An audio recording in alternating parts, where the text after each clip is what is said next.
आज हम विश्व की जनजातियों में पिग्मी जनजाति के बारे में पढ़ेंगे।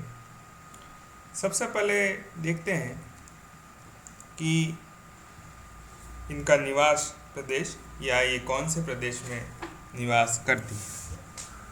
ये देखिए, ये पिग्मी ट्राइब्स का फोटो है। सबसे पहले देखते हैं कि इनका निवास प्रदेश या हैबिटेट कौन सा है। ये मध्य अफ्रीका का क्षेत्र है। यहाँ पर देखिए, ये 0 डिग्री की देशांतर रेखा अक्षांश रेखा विषुवत रेखा है। ये 10 डिग्री से 10 डिग्री नॉर्थ और साउथ के बीच में मुख्य रूप से इनका निवास क्षेत्र पाया जाता है। ये मध्य अफ्रीका के जायरे बेसिन में Zaire, Congo, Gabon, Cameroon, Rwanda, Burundi जो ये देश है, इनमें इनका मुख्य रूप से संकेंद्रण पाया जाता है। और विशिष्ट रूप से देखें तो यह 3 डिग्री उत्तर से 3 डिग्री दक्षिण के बीच में ये पाए जाते हैं। वर्तमान में इनकी संख्या लगभग 2 लाख के बीच है। जैसा कि आप जानते हैं, भूमध्य रेखीय प्रदेश में ये निवास करते हैं। तो भूमध्य रेखा में जो भूमध्य रेखीय प्रदेश है, वहाँ पर वर्ष भर उष्ण एवं आर्द्र जलवायु पाई जाती है। टेम्परेचर हाई रहता है, करीब 27 डिग्री मीन टेम्परेचर रहता है। वर्षा की मात्रा देखें तो वो वर्षा अधिकतर 250 सेंटीमीटर से अधिक होती है और अधिकांश वर्षा संवहनीय होती है। संवहनीय वर्षा के बारे में आपने फिजिकल ज्योग्राफी में पढ़ा होगा। चूँकि वर्ष भर उच्च तापमान है, उच्च आर्द्रता की मात्रा पाई जाती है, इसकी वजह से जो वनस्पति होती हैं वो भी काफ़ी यहाँ पर सघन पाई जाती है। शारीरिक लक्षणों की बात करें हम तो देखिए, यहाँ पर यह काफ़ी कम हाइट के होते हैं और हमने विश्व की प्रजातियों के बारे में पढ़ा है। तो यह निग्रोइड प्रजाति के लोग हैं, बहुत पिछड़ी हुई जनजाति हैं। इनका शारीरिक विकास भी आप देख पा रहे होंगे कि काफ़ी कम हाइट के होते हैं। इनका जो कद होता है सामान्य रूप से 52 इंच से 58 इंच के बीच में होता है। 4.5 सवा 4 फीट तक यह हाइट लिए हुए होते हैं, मतलब बौनी प्रजाति के होते हैं। अब अगर इनके हम व्यवसाय की बात करें तो चूँकि काफ़ी पिछड़ी हुई जनजाति है और भूमध्य रेखीय क्षेत्र में निवास करती हैं, तो इनका मुख्य जो व्यवसाय है वह संग्रहण, आखेट और मत्स्य करना रहता है। यह शाकाहारी भोजन भी लेते हैं, जिनमें जंगलों से जो फल और अन्य खाद्य पदार्थ होते हैं उनको खाते हैं।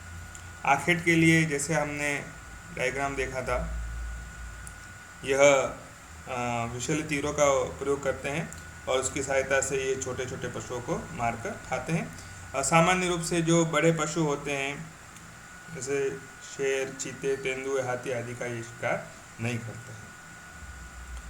वस्त्रों की बात करें तो आप देख ही पा रहे होंगे, काफ़ी नाम मात्र के वस्त्र पहनते हैं। काफ़ी गर्मी पड़ती है तो इनको सामान्य रूप से वस्त्रों की आवश्यकता नहीं होती है और कभी कभी यह चाल वगैरह लपेट लेते हैं तो शरीर पर, नग्न नहीं रहते हैं।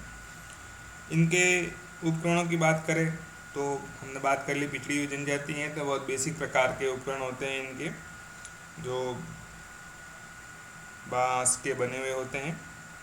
कुछ छोटे छोटे पत्थर से भी यह अपने हथौड़े वगैरह, तीर कमान बना लेते हैं और उसी की सहायता से जो सामान्य काम होते हैं, शिकार करना, गड्ढे खोदना, इस प्रकार से यह घर बनाने के लिए भी उन उपकरणों का उपयोग करते हैं। आवास की बात करें तो सामान्य रूप से यह घुमक्कड़ जीवन व्यतीत करते हैं। तो इनका कोई भी जो झोपड़ी वगैरह होती है, निवास क्षेत्र होता है, मकान जो होता है वह पक्का नहीं होता, कच्चा ही होता है, जो सामान्य रूप से जो वनस्पति है उनकी लकड़ियों से, पत्तों से वगैरह यह अपना घर बना लेते हैं। व्यापार, चूँकि यह पैसों से तो व्यापार करते नहीं हैं, तो ये क्या करते हैं कि जो आसपास के एरिया के जो किसान रहते हैं वहाँ पर उनसे ये व्यापारिक संबंध रखते हैं। तो इनका व्यापार कैसा होता है कि यह रात्रि के समय जो किसान रहते हैं उनके आसपास जाते हैं और वहाँ पर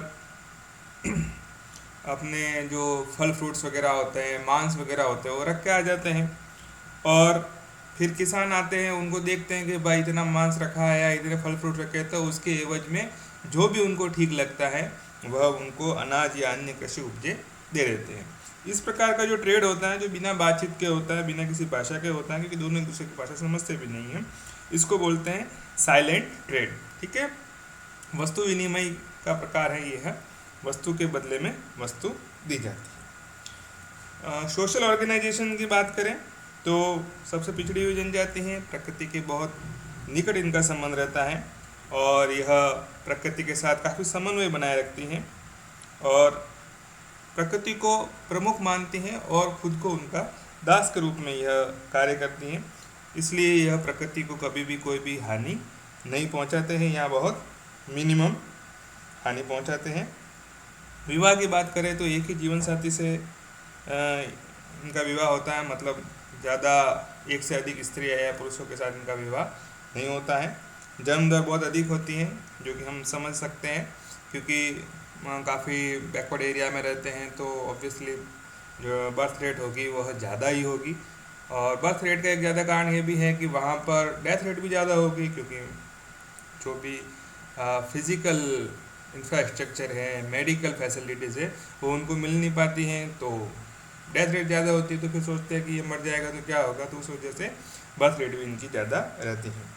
और बहुत बेसिक नीड्स होती हैं, बहुत ज़्यादा इंफ्रास्ट्रक्चर डेवलप नहीं है, इसलिए इनकी जो औसत आयु होती है वह भी काफ़ी कम होती है। तो ये आपका बेसिक था पिग्मी के बारे में।